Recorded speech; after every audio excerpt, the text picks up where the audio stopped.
office standards. We will have sex on the 9th, as scheduled. Can't kill anyone else. Something to look at today. You think she's pretty? She has some very good references. Film की शुरुआत एक खुशहाल परिवार की कहानी से होती है जो एक सुंदर रेजिडेंशियल इलाके में रहता है। पति का नाम डॉन है और पत्नी का नाम मोना। उनके 2 बच्चे हैं, एलिसन और एंड्रू।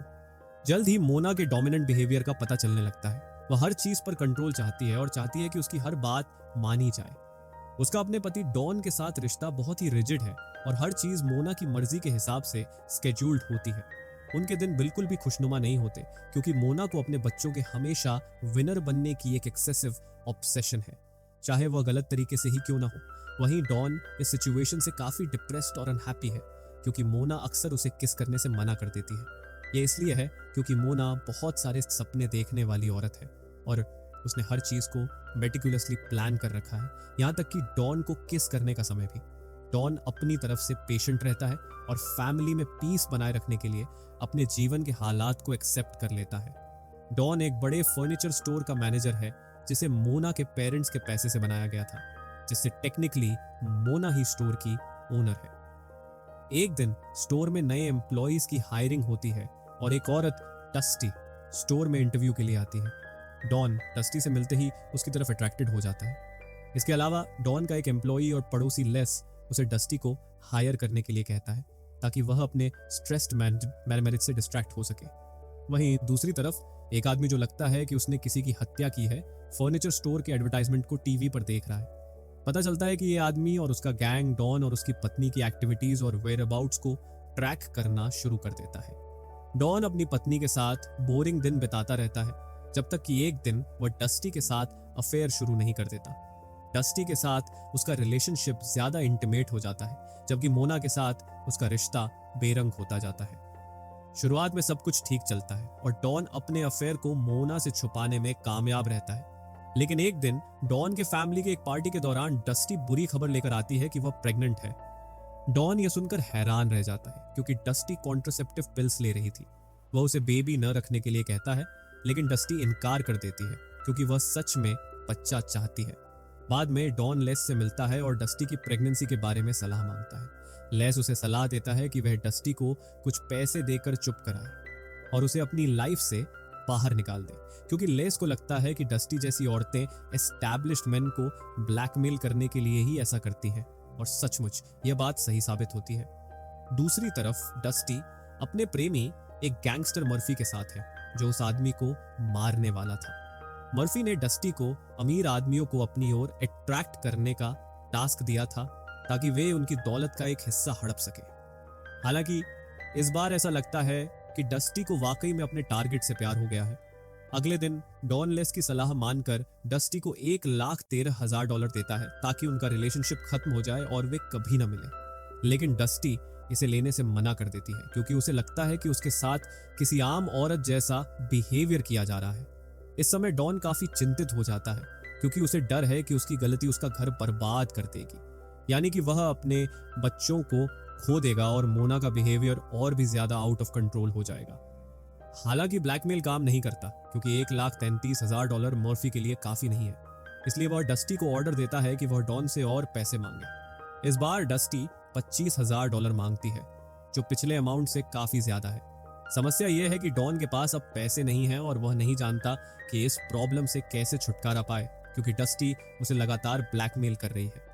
आखिरकार डॉन अपनी पत्नी के साथ ईमानदार होने का फैसला करता है और मोना को सब कुछ बता देता है। हैरानी की बात यह है कि मोना थोड़ी शांत लगती है और एक अप्रत्याशित रिस्पॉन्स देती है। वह डॉन से पूछती है कि क्या वह अब भी उसे प्यार करता है। डॉन जवाब देता है कि वह उसे और अपने बच्चों को बहुत प्यार करता है और वह अपनी गलती सुधारने के लिए कुछ भी करेगा। मोना अपने डार्क साइड को दिखाते हुए डॉन से कहती है कि उसे डस्टी को मारना होगा ताकि वह उसे ब्लैकमेल करना बंद कर दे। मोना दावा करती है कि जो कोई भी उसके परिवार की इंटेग्रिटी को भंग करने की कोशिश करेगा वह उसके हाथों मर जाएगा। बाद में डस्टी डॉन को $25,000 के लिए कॉल करती है और मोना उसे ये पैसे लेने और मीटिंग अरेंज करने के लिए कहती है। मोना डॉन को धमकी देती है कि अगर उसने ऐसा नहीं किया तो वह उसे और उनके बच्चों को खो देगा। इसलिए डॉन के पास मोना की प्लान को मानने और डस्टी को मारने के अलावा कोई चारा नहीं होता। हालांकि उसका दिल इसे करने के लिए तैयार नहीं होता। अगले दिन मोना डॉन पर डस्टी की हत्या करने के लिए दबाव डालती रहती है और यहाँ तक कि डस्टी को मारने के लिए हाई डोज ड्रग तैयार करती है। हालांकि जब वह देखती है कि डॉन डरा हुआ है तो वह गुस्सा हो जाती है और उसे समझाती है कि उसे अपने परिवार को बर्बाद करने वाले लोगों से लड़ना चाहिए। डॉन के पास कोई और ऑप्शन नहीं होता और वह अपनी पत्नी की प्लान को फॉलो करने के लिए मजबूर हो जाता है। बाद में डस्टी आती है और डॉन उसे ड्रग मिला हुआ ड्रिंक देता है। डस्टी को अजीब महसूस होने लगता है और उसे एहसास होता है कि उसे ड्रग दिया गया है। जब वह बेहोश हो जाती है तो मोना आती है और डॉन को डस्टी को कार के ट्रंक में डालने के लिए कहती है। घर पहुंचने पर डॉन अपने डर पर काबू पाता है और प्लान को आगे बढ़ाने से मना कर देता है। वह हैरान होता है जब देखता है कि डस्टी अभी भी जिंदा है। हालांकि मोना हंसती है और डॉन को हैमर लाने के लिए कहती है। वह उसे हैमर देती है और उसे अपनी गलती सुधारने के लिए कहती है, लेकिन डॉन डर जाता है, इसलिए मोना खुद डस्टी पर हैमर से वार करती है। फिर वे डस्टी के बॉडी के टुकड़े करते हैं और गराज में ले जाते हैं। डॉन ये सब देखकर बर्दाश्त नहीं कर पाता और वॉशरूम में भागकर रोने लगता है। दूसरी तरफ मर्फी को शक होने लगता है कि कुछ गलत हुआ है, क्योंकि डस्टी कई दिनों से गायब है और उसकी कोई खबर नहीं है। अगले दिन जब डॉन काम से घर आता है तो वह घबरा जाता है जब मर्फी को अपने बेटे से बात करते हुए देखता है। मर्फी डॉन से मिलने के लिए कहता है क्योंकि वह डस्टी के बारे में जानना चाहता है। जब डॉन क्लब में मर्फी से मिलता है तो मर्फी सीधे डस्टी के बारे में पूछता है, लेकिन डॉन जो झूठ नहीं बोल सकता कहता है कि उसने डस्टी को पैसे दिए हैं और उसे नहीं पता कि वह कहाँ गई है। हालांकि मर्फी उसकी बात पर पूरी तरह यकीन नहीं करता और उसे अगले दिन तक $25,000 देने के लिए कहता है, नहीं तो वह उसकी पत्नी और बच्चों के साथ बुरा करेगा। मीटिंग के बाद मोना डॉन को बताती है कि उन्हें डस्टी के बॉडी को एक्सह्यूम करना होगा और गैंगस्टर के घर जाना होगा। उसके पास मॉबस्टर से निपटने की एक प्लान है। रात के समय वे मर्फी के घर जाते हैं और मोना अंदर घुसकर डस्टी के बॉडी के टुकड़े, जिसमें उसका कटा हुआ सिर भी शामिल है, फ्रिज में रख देती है। हालांकि जल्द ही एक गैंगस्टर एक औरत के साथ आता है और मोना उन दोनों को किचन नाइफ से मार देती है। जब मोना घर से बाहर निकलती है तो वह आदमी जो अभी भी जिंदा है मर्फी को कॉल करता है और उसे बताता है कि उसके घर में क्या हुआ है। दूसरी तरफ मोना पुलिस को कॉल करती है और मर्फी के घर से हो रही अफरा तफरी की रिपोर्ट करती है। जैसे ही मर्फी अपने घर पहुंचता है वह मोना द्वारा किए गए केओस को देखकर हैरान रह जाता है और फ्रिज में डस्टी के बॉडी के टुकड़े देखता है जिन्हें मोना ने वहां रखा था। इस पल उसे एहसास होता है कि वह एक ट्रैप में फंस गया है, क्योंकि मर्डर के सारे एविडेंस उसकी तरफ इशारा कर रहे हैं। उसी समय पुलिस आ जाती है और उसका आदमी उनकी गोली से मर जाता है। हालांकि मर्फी एक सीक्रेट डोर के जरिए घर के नीचे से भाग निकलता है।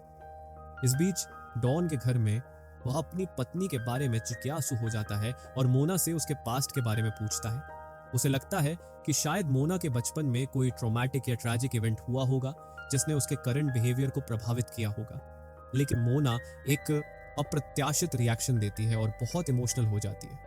वह डॉन को बताती है कि उसके पेरेंट्स परफेक्ट हैं और उन्होंने कभी उसे चोट नहीं पहुंचाई। फिर वह डॉन को शपथ दिलाती है कि अगर उसने उससे ऐसा कुछ भी पूछा तो वह उसे मार देगी और उसके बॉडी के टुकड़े कर देगी, जैसा कि उसने डस्टी के साथ किया था। यह सुनकर डॉन डर जाता है और उसे लगता है कि मोना पागल हो रही है, क्योंकि अब वह लेस के बेटे से छुटकारा पाने की प्लान बना रही है जो उसके बेटे को हर गेम में हरा देता है। अगले दिन पुलिस डॉन के घर आती है और उसे उसके एम्प्लॉई डस्टी की मौत की सूचना देती है। वे यह भी बताते हैं कि उन्होंने कल्प्रिट्स को पकड़ लिया है, लेकिन उनमें से एक गायब है।